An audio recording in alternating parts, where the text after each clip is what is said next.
लाहौर से लेकर कराची तक ध्वस्त करके रख देंगे। हमारी सेना इतनी मजबूत है कि पाकिस्तान का नामो निशान मिटाने के लिए तैयार है एकदम। जम्मू कश्मीर के अखनूर, श्रीनगर, सियाचिन और पुंछ जैसे जगहों पर मैं 3-4 पोस्टिंग रहा हूँ। पूरे तैयार बैठे हम लोग, और हम लोग को जब बुलाया जाएगा माँ भारती के लिए, उसके छाती पर चढ़कर पाकिस्तान के अंदर जाके झंडा गाड़ेंगे। जो मीडिया है ये छोटे छोटे पटाखे की तरह, ये हो गया, वो हो गया, ये हो गया, ये ऐसी घटनाएं को दबाए थोड़ा। चलिए दोस्तों, नमस्कार। मेरा नाम अर्जुन है और इस वक्त मेरी मौजूदगी जौनपुर मुख्यालय से लगभग एक 7 किलोमीटर दूर यही धर्मापुर के पौना में है। और मेरे साथ बातचीत करने के लिए भारतीय थल सेना में एक लंबा वक्त देने वाले माँ भारती के बड़े ही जिम्मेदार सपूत दिनेश यादव फौजी जी हैं। एक लंबा वक्त भारतीय सेना में आपने दिया है। एक सैनिक से बात करना जिसने माँ भारती के लिए जिया है, जो देश के लिए मर मिटने की कस्में खाता है, उसके साथ बातचीत करना स्वराज समाचार के लिए हमेशा से एक प्रेरणा का विषय रहा है। पाकिस्तान के साथ भारत के युद्ध जैसी स्थिति है, सीमा पर बहुत तनाव है, और ये सारे तनाव 22 अप्रैल को पहलगाम में हुई घटना को लेकर के है। पहलगाम में जो कुछ हुआ उसके बाद भारत सरकार का रुख कैसा है, पाकिस्तान पर कितनी बॉम्बिंग चल रही है, कितना अटैक चल रहा है, इसका पॉलिटिकल, इसका डिप्लोमेटिक क्या कुछ आगे स्ट्रक्चर हो सकता है, इस खास मुद्दे पर बातचीत करने के लिए दिनेश जी मेरे साथ हैं। सबसे पहले दिनेश भैया, स्वागत करते हुए एक सवाल के साथ शुरुआत करेंगे। 22 अप्रैल देश के लिए ये एक ब्लैक डे के रूप में रहा। बहुत सारे लोग पहलगाम में घूमने के लिए निकले, टहलने के लिए निकले, टूरिस्ट स्पॉट था, और एक आतंकी घटना पाकिस्तान प्रायोजित हुई, और लगभग अगर माने तो लगभग 26 से 27 भारतीय शहीद हुए। इस हमले को आप किस तरह देखते हैं? बहुत ही कायरतापूर्ण जो ये आतंकी हमला था, जो निर्दोषों पे, महिलाओं के बीच, बच्चों के ऊपर जो अटैक हुआ, ये बहुत ही कायरतापूर्ण पाकिस्तान की हरकत थी।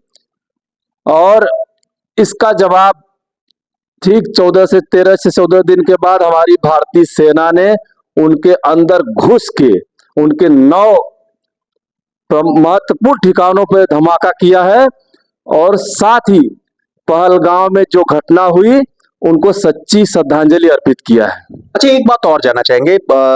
भारत सरकार ने, जैसा आपने बताया कि लगभग 10 से 12 दिन बीतने के बाद पाकिस्तान के अलग अलग आतंकी ठिकानों को नस्ते नाबूद कर दिया। कई एयरबेस उड़ा दिए, स्टेडियम कथित तौर पर उड़ा दिया गया, और पाकिस्तान से आतंकी घटना को समाप्त करने के लिए भारत सरकार बहुत मजबूत स्थिति में है, सेना लगातार लगी हुई है। आपसे जानना चाहूंगा, भारत ने जो कार्रवाई की है उसको आप किस तरह देखते हैं?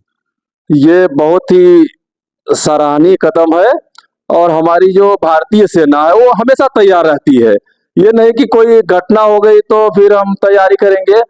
हमारी सेना इसीलिए बनी है, हमारी तीनों सेनाएं हमेशा इसीलिए तैयार रहती हैं मुंह तोड़ जवाब देने के लिए। और इस बार तो पाकिस्तान को अच्छा सबक सिखाएंगे, और एकदम पूरी तैयारी, हमारी पूरी सेना तैयार है मुंह तोड़ जवाब देने के लिए, और अंदर घुस के उनके एकदम जितने आतंकवादी ठिकाने हैं। पहले एक बात यह है कि हमारी जो सेना है उनके खाली आतंकी संगठनों का जो जहां ट्रेनिंग हो रही थी उसी पर अटैक किया, ना कि उनके पब्लिक में किया, ना कि उनके सैन्य ठिकानों में किया। लेकिन कायर पाकिस्तान ने जिस प्रकार हमारे पोस्टों पर, हमारे सिविलियंस पे फायर किया, और उसका मुंह तोड़ जवाब देंगे। लाहौर से लेकर कराची तक ध्वस्त करके रख देंगे। हमारी सेना इतनी मजबूत है कि पाकिस्तान का नामो निशान मिटाने के लिए तैयार है एकदम। अच्छा, एक बात और जानना चाहेंगे, आपसे व्यक्तिगत तौर पे जानना चाहूंगा। आप तो थल सेना में भी रहे। जम्मू कश्मीर में स्थिति थोड़ी अच्छी नहीं दिख रही है। कल रात को वहां ब्लैकआउट कर दिया गया, मॉक ड्रिल जम करके चल रही है। जम्मू कश्मीर में जहां आपने काम किया, जरा उसके बारे में बताएं। और जब कोई युद्ध होने वाला होता है किसी दूसरे देश से, तो कैसी स्थिति बनती है? पहले आप जम्मू कश्मीर में कहाँ कहाँ रहे, और युद्ध जैसी स्थिति में कैसी तैयारी होती है? मैं जम्मू कश्मीर के अखनूर, श्रीनगर, सियाचिन और पुंछ जैसे जगहों पर मैं 3-4 पोस्टिंग रहा हूँ।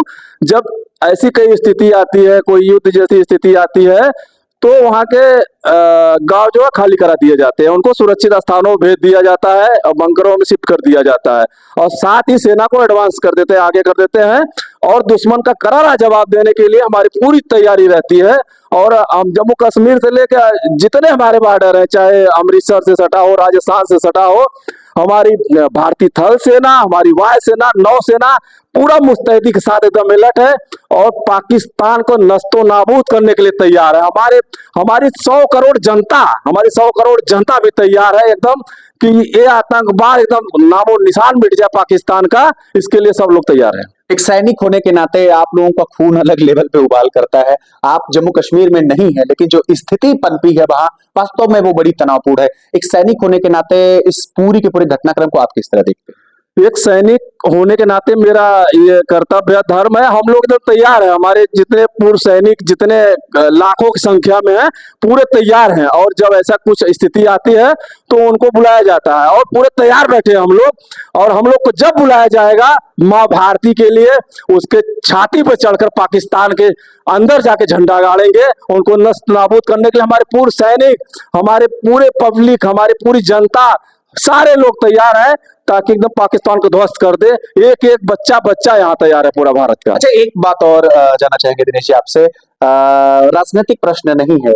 जब तक सरकार ने पहलगाम का बदला नहीं लिया था, जब तक भारतीय सेना के अधिकारियों ने घोषणा नहीं की थी कि पाकिस्तान को कितना हमने नुकसान पहुंचाया है, तब तक सारे राजनीतिक दल अलग थलग दिख रहे थे, सरकार से मांग कर रहे थे कि भारतीय नागरिकों के बलिदान का बदला लिया जाए। अब सारे राजनीतिक दल सरकार के साथ खड़े हैं, तो लोकतंत्र के लिए ये अच्छी खबर है। आप इसको किस तरह देखते हैं? ये भारतवर्ष है, भारतवर्ष देश ऐसा है, अनेकता में एकता है, और इस परिस्थिति में जो सब लोगों ने एकजुट होकर सरकार के साथ कंधा से कंधा मिलाकर चल रहे हैं, ये बहुत बड़ी ताकत है, ताकि कोई दूसरा देश कह ना सके कि आपके जो है जो विपक्षी दल है एक साथ नहीं है।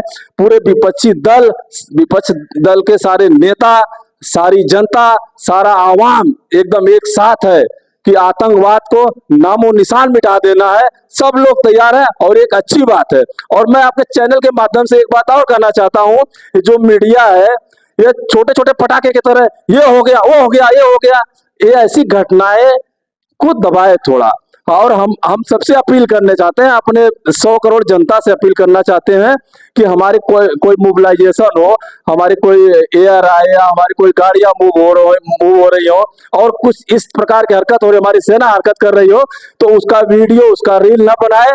उससे दुश्मन को जानकारी मिलती है और उससे हमारी जो है गोपनीयता भंग होती है। इसलिए हमारी अपील है, और झूठे अफवाहों में मत रहे। और मीडिया से भी मेरा निवेदन है, बार बार जो है कुछ ऐसी अफवाह ना फैलाए जिससे कि उसका नुकसान होना पड़े। अच्छा, एक लास्टली आपसे जानना चाहूंगा, आम जनता अपने सैनिकों पर बहुत गर्व करती है। इस बार भारतीय सैनिकों के पराक्रम से वो भी बड़े जोश में आ गई है, तो सामान्य लोगों का बड़ा सम्मान सेना को मिल रहा है, इसको आप किस तरह देखते हैं? सेना हमेशा पाकिस्तान को तो सोच लेना चाहिए, हमने 62 में घुस के मारा, हमने 65 में मारा, हमने 71 में मारा, हमने 99 कारगिल में मारा। अब वो तो हल्का था, और अगर इस बार अगर वो नहीं सुधरे तो लाहौर में तिरंगा रहेगा, लाहौर में तिरंगा रहेगा। हमारी पूरी जनता, पूरा देश एक साथ है, इसमें कोई दो राय नहीं है। अच्छा, एक बात और मैं देख रहा था, हम सामान्य तौर पे भारतीय अलग अलग मजहब धर्म में भले बटे हों, लेकिन जब मीडिया को ब्रीफिंग करने की बात आती है तो गृह मंत्रालय ने 2 नाम दिया, एक सोफिया का नाम दिया और एक भारतीय और सिंह करके एक सेनाधिकारी थे उनका नाम दिया। तो हिंदू मुस्लिम एक साथ यहाँ चल रहे हैं, इसको आप किस तरह देखते हैं? ये हम संदेश दे रहे हैं, जो कि पाकिस्तान कहता है कि हिंदू मुस्लिम की बात करता है, इसलिए हमारे देश का ये संदेश है कि यहाँ अनेकता में एकता है, ना हिंदू मुसलमान सिख ईसाई कोई नहीं है, सबसे पहले हम भारतीय हैं।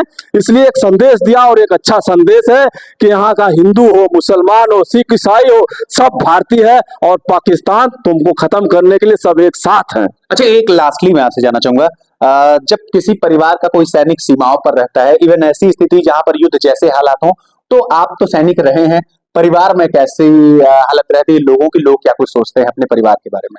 परिवार के लोग सोचते हैं कि हमारे घर का बच्चा है, वहां पे है, लेकिन सब गर्व महसूस करते हैं।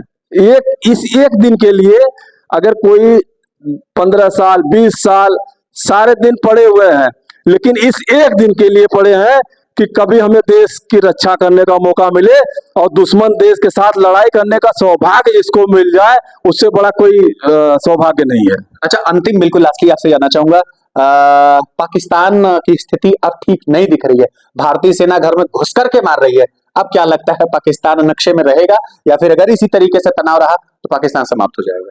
पाकिस्तान अगर अपनी हरकत, अपना आतंकवाद ठिकानों को अगर खत्म नहीं किया और वो सुधरा नहीं, अगर वो फिर अगर हमला करता है तो उसका मुंह तोड़ जवाब देकर लाहौर, कराची और सारे ठिकाने इसके ध्वस्त करके हिंदुस्तान कब्जा करेगा और पाकिस्तान का नामो निशान मिटा देगा। ये एकदम तय है। तो आपने देखा कि मेरे साथ खास बातचीत करने के लिए ये दिनेश यादव फौजी जी थे और सेना में रहे हैं, भारतीय थल सेना में रहे हैं, बहुत गर्व महसूस कर रहे हैं और इन्होंने स्पष्ट कह दिया कि भारतीय सेना के पूर्व सैनिक भी बिल्कुल कमर कस करके बैठे हैं। उन्हें अवसर मिलेगा तो वो भी पाकिस्तान को उसके घर में घुस करके मारेंगे।